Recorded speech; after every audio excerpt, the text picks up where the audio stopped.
মা, মা তোমার কি হচ্ছে মা? তোমাকে মনে অস্থির দেখাচ্ছে কেন? চাচি বলল তুমি নাকি কলকাতা থেকে এসেছিলে। সে কথা শুনে কি তোমার কিছু মনে পড়ছে মা? কলকাতায় তুমি কোথায় থাকতে মা? চাচি যে বলল কলকাতা থেকে আসা ট্রাকের মধ্যে তোমায় পাওয়া গেছে। তাহলে আমাদের বাড়ি কলকাতাতে বলো? আমাদের আসল বাড়ি কলকাতায়, তাই না? বলো মা। মা তুমি কিছু মনে করার চেষ্টা করো মা, কিছু একটু বলো। তোমার কিছু মনে পড়ছে না, তাই না মা?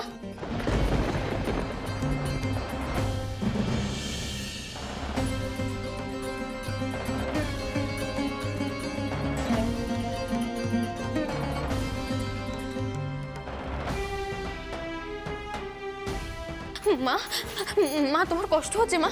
মা তোমায় কিচ্ছু ভাবতে হবে না, মাথায় জোর দিয়ে আর কিচ্ছু ভাবতে হবে না মা তোমায়। মা তুমি এখানটা শুয়ে পড়বে, এসো এসো মা, এখানটা শুয়ে পড়বে এসো। আর তোমায় কিচ্ছু ভাবতে হবে না, আমি ঠিক একদিন বাবাকে খুঁজে নেব। হ্যাঁ, তুমি এখন শুয়ে পড়ো মা, দেখবে আরাম হবে, ঘুমিয়ে পড়ো।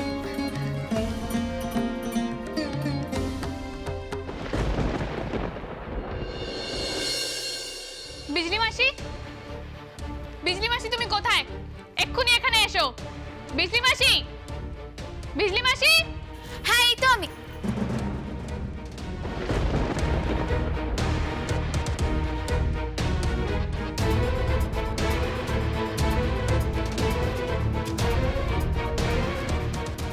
এই তো মুন্নি দিদি, এই তো আমি। ডাকছিলে কেন? কি হয়েছে গো? সকালবেলা আমার ঘরে লেবুর জলটা যায়নি কেন? ও মা, আমি তো গিয়েছিলাম, তুমি তো ঘুমোচ্ছিলে ওর জন্য। আমার ঘুম কিন্তু অনেকক্ষণ আগেই ভেঙে গেছে, কিন্তু আমি এখনো লেবুর জলটা পাইনি। আমাকে তোমাকে বারবার মনে করিয়ে দিতে হবে? তোমার কাজে মন থাকে না? মুন্নি, বিজলি মাসির সাথে এইভাবে কথা বলছিস কেন? আর তোর যদি কিছু দরকার হয় আমায় তো বলতে পারিস। উফ জেম্মা প্লিজ, তুমি এখন শুরু করো না। বড় বৌমা, আমি বলছি, মুন্নি ওইভাবে কথা বলতে নেই। আর বিজলি দাঁড়িয়ে থাকিস নি, যা চট করে লেবুর জলটা করে আন। এক মিনিট থামি। বিজলি মাসি, তুমি যে সারাক্ষণ ফোনে কথা বলতে থাকো তোমার এই মাইগ্রেটেড হাজবেন্ডের সাথে, আর বাড়ির কোনো কাজ করো না, সেটা সবাই জানে তো। আমি কিন্তু এসব একদম সহ্য করব না, আমার কাজগুলো সময় মতন হয়ে যাওয়া উচিত। ও মা, ও আমার তো ভুল হয়ে গেছে, আমি তো স্বীকার করছি। বলো, আর কাল থেকে ভুল হবে না, তুমি ঠিক সময় মতো ঠিক জিনিসটা পাবে। রাগ করো না গো। এক্ষুনি মানে রাইট নাও আমার ঘরে গিয়ে লেবুর জলটা দিয়ে এসো। আর ঠাম্মি, তোমরা না বিজলি মাসের বিয়ে দিয়েই ভুল করেছো। সারাক্ষণ এই ফোনের মধ্যে খুশখুশ ফুসফুস করবে আর এই বাড়ির নামে কুটকাচালি করবে। ও মা, মুন্নি, এ কি কথা? এটা বুঝি আমার বাড়ি না? আর এরা হচ্ছে আমার নিজের মা বাবা। আমি সেই কোন ছোট্ট থেকে এই বাড়িতে থাকি, আর আমি এদের নামে কুটকাচালি করব? হ্যাঁ করাই তো, আমি কি মিথ্যে বলছি নাকি? তোমরা বরং একটা কাজ করো, ওর বরকেও এখানে নিয়ে এসো, এখানেই কাজে লাগিয়ে দাও, তাহলে অন্তত কেউ ফোনে বিজি থাকবে না, তাই না? যাও এক্ষুনি আমার জন্য লেবুর জলটা নিয়ে এসো। যাচ্ছে যাচ্ছে, বিজলি যা চট করে নিয়ে আয়। কতবার বলেছি না তুমি লেখাপড়া শিখছো, ওইভাবে কথা বলতে নেই ওদের সাথে। হ্যাঁ, আর এত কিসের রাগ? বাপ রে বাপ, দেখো নাকটা লাল হয়ে গেছে। হ্যাঁ শোনো, একটা কথা বলি, তুই আমাদের সঙ্গে একবারটি বেনারস গিয়ে দেখো, হয়তো দেখা যাবে আমাদের চেয়ে তোমারই বেশি ভালো লাগলো। একবার মেনে দেখো না আমার কথাটা। তোমাদের কথা তো আমি মানতে বাধ্য, তাই না? দাদান তো বলেই দিয়েছে এই বাড়িতে থাকতে গেলে আমাকে সবার কথা মেনে চলতে হবে, যতদিন না আমার নিজের রোজগার এবং নিজের বাড়ি থাকবে।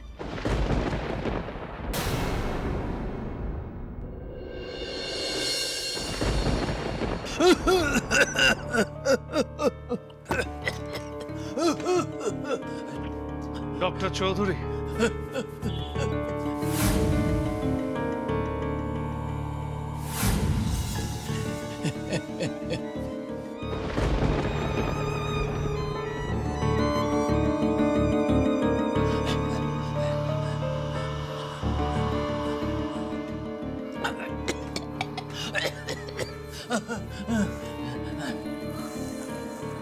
ডক্টর চৌধুরী, আপনি আমাকে শ্যামার ব্যাপারে কিছু বলবেন বলেছিলেন, বলুন।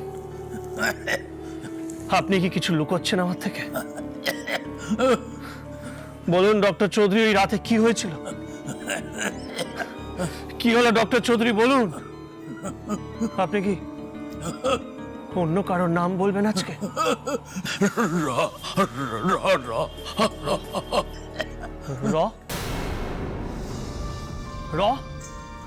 র কি ডক্টর চৌধুরী বলুন? আপনি তো বলেছিলেন যে শ্যামা নিজে হসপিটাল থেকে চলে গেছে। তাহলে তাহলে এর পেছনে কি অন্য কোনো সত্যি আছে? বলুন ডক্টর চৌধুরী, আজকে আর চুপ থাকবেন না, বলুন। এতগুলো বছর আমি যে কিভাবে শ্যামাকে খুঁজেছি সেটা শুধু আমি জানি। ওকে নিজের জীবন থেকে যতই সরিয়ে রাখতে চেয়েছি ততই আমি ওকে, কিন্তু আর না, শ্যামাকে আমি আর কোনোদিনও খুঁজবো না। কিন্তু আমার সন্তান, সে তো কোনো ভুল করেনি। বলুন, আমার সন্তানকে আমার ফেরত চাই। যে অন্যায় শ্যামা করেছে তার জন্য আমি ওকে আর কোনোদিনও ক্ষমা করবো না। ফিরতে হবে না শ্যামাকে, যেখানে আছে সেখানে থাকুক, এই জন্য আমি ওকে ক্ষমা করবো না। কিন্তু আমার সন্তান তো কোনো দোষ করেনি ডক্টর চৌধুরী। ওরও তো বাবার স্নেহ পাওয়ার অধিকার আছে, তাই না? বলুন ডক্টর চৌধুরী, বলুন বলুন, আপনি কি জানেন ডক্টর চৌধুরী?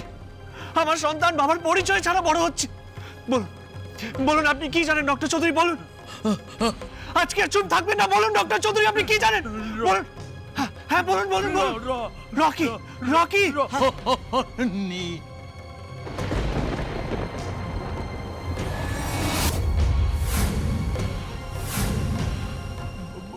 হ্যাঁ হ্যাঁ বলুন বলুন আপনি।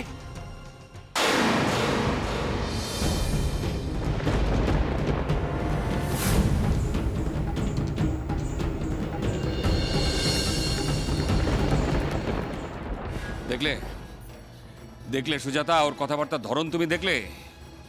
যেমনি ছিল মা তেমনি হয়েছে মেয়ে। মেজ বৌমা সব গুণও পাবে। এখন থেকে যদি কন্ট্রোল করা না যায় ও মেয়ে, তাহলে পরে বিশাল ঝামেলায় ফেলবে।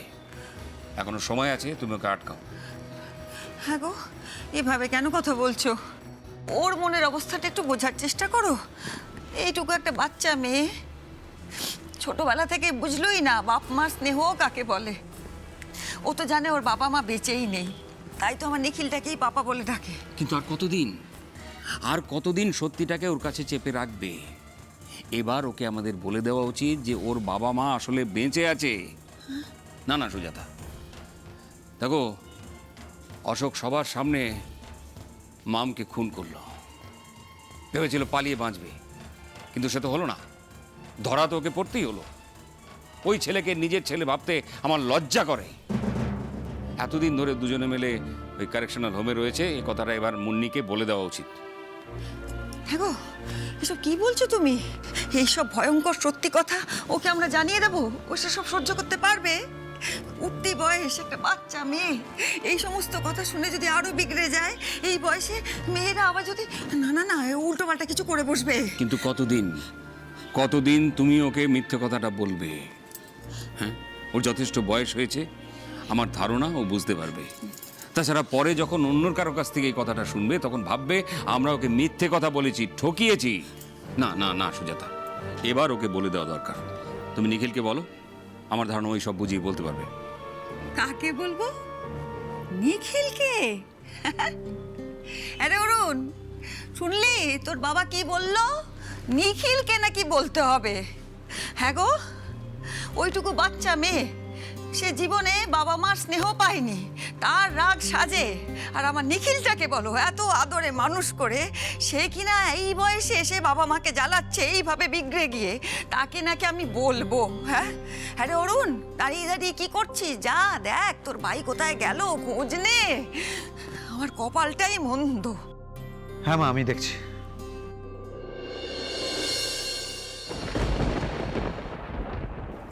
Doctor Chowdhury, doctor Chowdhury, doctor Chowdhury বলুন, আপনি কি বলতে চাইছিলেন? ডক্টর চৌধুরী প্লিজ বলুন, আমার জানার অধিকার আছে।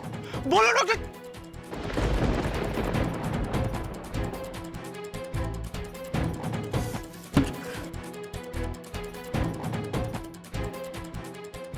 বলে যেতে পারলেন না আপনি?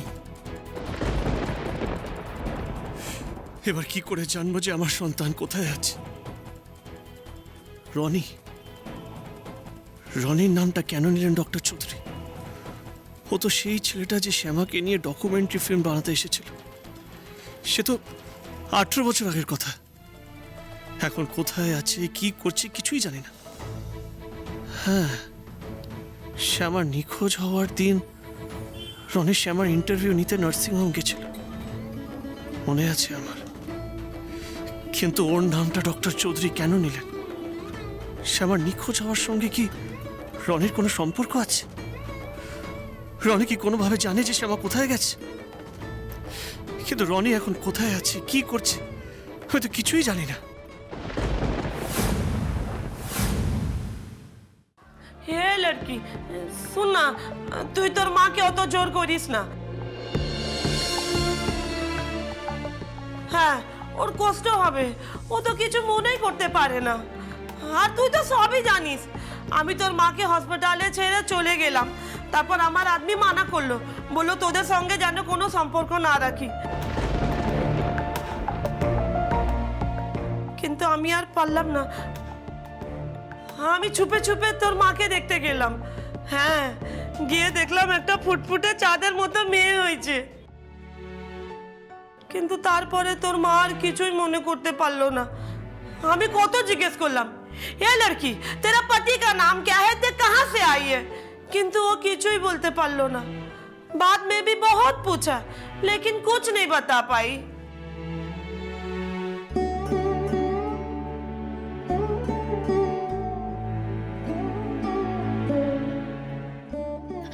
আচ্ছা চাচি, তারপর কি হলো? হাসপাতালের লোকেরা মায়ের স্মৃতিশক্তি ফেরানোর চেষ্টা করলো না? হ্যাঁ করলো তো, ডাক্তাররা অনেক কোশিশ করলো। আমি নিজে পুলিশ থানায় গেলাম, কত জিজ্ঞেস করলাম, কিন্তু তুই তো জানিস পুলিশদের কি যায় আসে। আর তারপরে হাসপাতাল দিয়ে বি তোদের ছেড়ে দিল।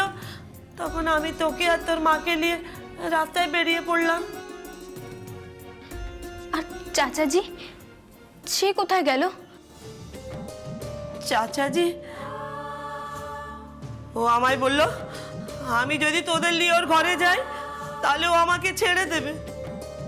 কিন্তু আমি তো তোদের মায়া ছাড়তে পারলাম না, তোদের নিয়ে রাস্তায় বেরিয়ে পড়লাম। চাচি, বিটিয়া, আমার চাচি।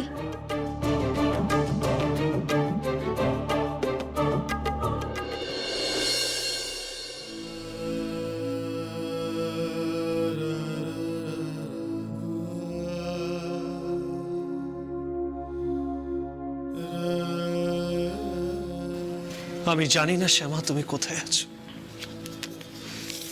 কিন্তু তোমার এই দুটো চিঠির ভার আমি 18 বছর ধরে বয়ে চলেছি। আর এগুলো আমাকে সবসময় যন্ত্রণা দিয়েছে। আর তাই আমি ডিসাইড করেছি बनारसे গিয়ে গঙ্গার ধারে পবিত্র শ্মশান ঘাটে এগুলো চালিয়ে দেব, আর সারা জীবনের জন্য মুক্তি পাবো। এই দুটো চিঠি তো তোমার শেষ স্মৃতি শ্যামা, কিন্তু এগুলো আমাকে শেষ করতে হবে, না হলে যে আমি নিজে শেষ হয়ে যাচ্ছি। এগুলো পুড়িয়ে ছাই করে আমি গঙ্গায় ভাসিয়ে দেব, ঠিক যেভাবে নিজের প্রিয়জনের চিতাভস্ম লোকজন ভাসিয়ে দেয়, ঠিক সেভাবে তোমার অস্তিত্ব আমি ভাসিয়ে দেবো শ্যামা।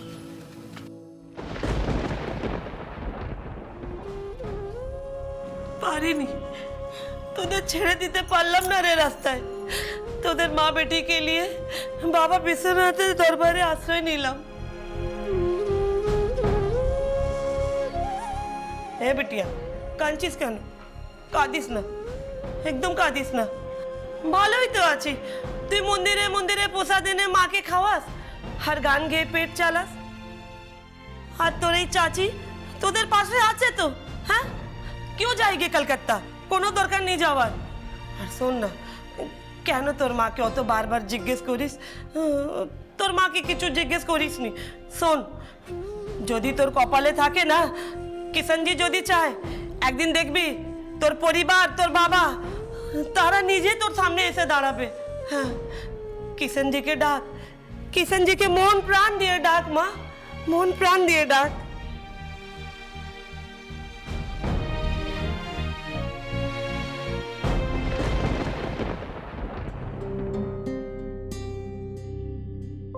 পাপা, পাপা, তুমি এখনো ঘুমাওনি? কাল তো ভোরবেলা বেরোতে হবে। তুমি কেন ঘুমোনি? আমি তো ঠিক ভোরবেলা ঘুম থেকে উঠে যাব, কিন্তু তুমি উঠতে না পারলে ঠাম্মি বকবে, সেটা মাথায় আছে তো? তুমি ঠাম্মির কথা ছাড়ো তো। ঠাম্মি তো সারাক্ষণ দাদানের তালে তাল মিলিয়েই চলেছে। দাদানের তালে তাল মিলিয়ে চলেছে? সেটা ঠিক কিভাবে একটু শুনি। দেখো পাপা, আমি তো বড় হয়েছি তাই না? আমি তো এখন আমার একটা প্রাইভেসি আছে, কিছু পার্সোনাল ম্যাটার্স আছে, কিন্তু সেটা না ওরা বুঝতেই চায় না। সারাক্ষণ আমাকে বাচ্চা হিসাবে ট্রিট করে। এটা কি ঠিক?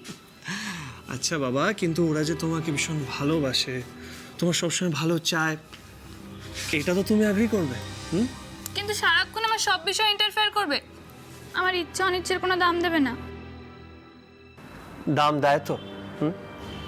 দেখো, ওরা শুধু চায় না যে তুমি কোনো ভুল করো, তাই তোমাকে আগলে রাখে। তোমার কোনো ভুল তো এই বাড়ির জন্য অসম্মানজনক, তাই না? দেখো, তোমার দাদা না ঠাম্মি চায় তুমি সিস্টেম্যাটিক হও, ডিসিপ্লিনভাবে পড়াশোনা কমপ্লিট করো, যাতে তুমি সাকসেসফুল হতে পারো। আমার লাইফে কী বা করার আছে পাপা? আমি তো আর একটু বড় হব, তারপরেই তোমার সাথে বিজনেস জয়েন করব। আমি তো আর অন্য জায়গায় চাকরি করতে যাব না। এত পড়াশোনা, এত নিয়মকানুন মেনে আমি কি করব তুমিই বলো। ঠিক যেমন সুনয়না আন্টি তোমার সাথে বিজনেস জয়েন করেছে, আমিও তাই করব। আমি তাই জন্যই নিজেকে প্রিপেয়ার করছি। কিন্তু এখন আমার লাইফটা এনজয় করার সময়, আমি শুধু এনজয় করছি। আচ্ছা বাবা, ঠিক আছে, কিন্তু এখন গিয়ে ঘুমিয়ে পড়ো, আর কাল সকালে যখন ডাকা হবে উঠে পড়বে।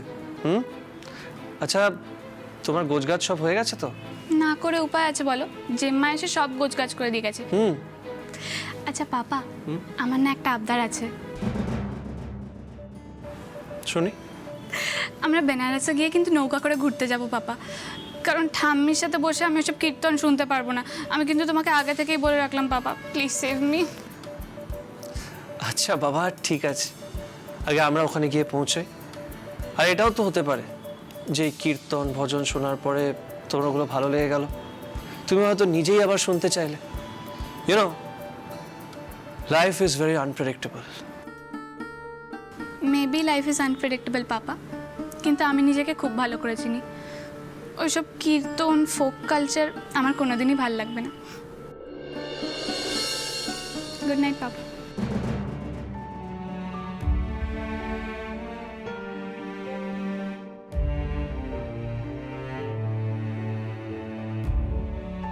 মেজদা ভাই, মেজো বৌদি,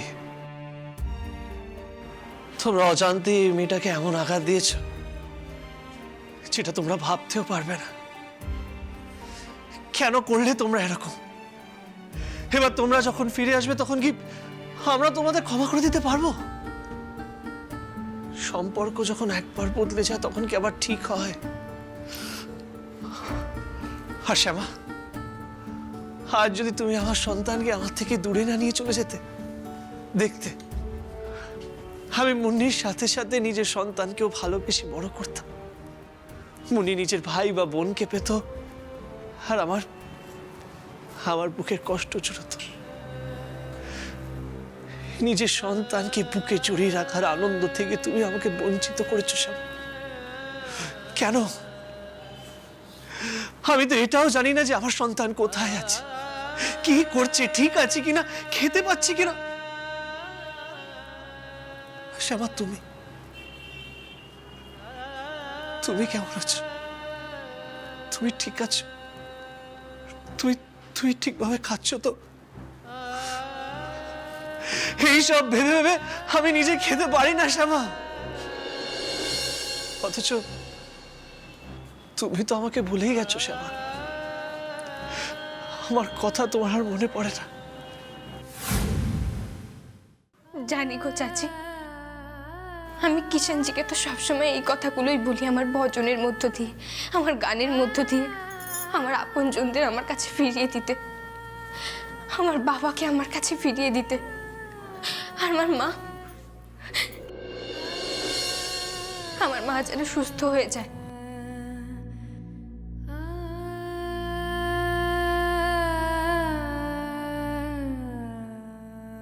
আমার পরিচয় ফিরিয়ে দিতে।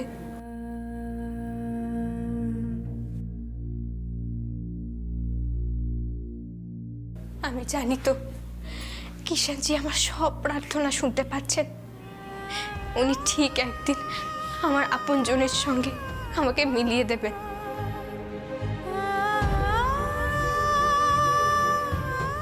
ঠিক দেবেন।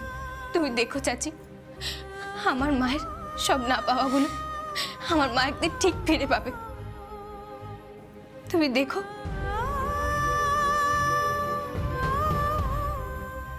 আমিও একদিন না একদিন আমার আসল পরিচয় জানতে পারবো, ঠিক জানতে পারবো।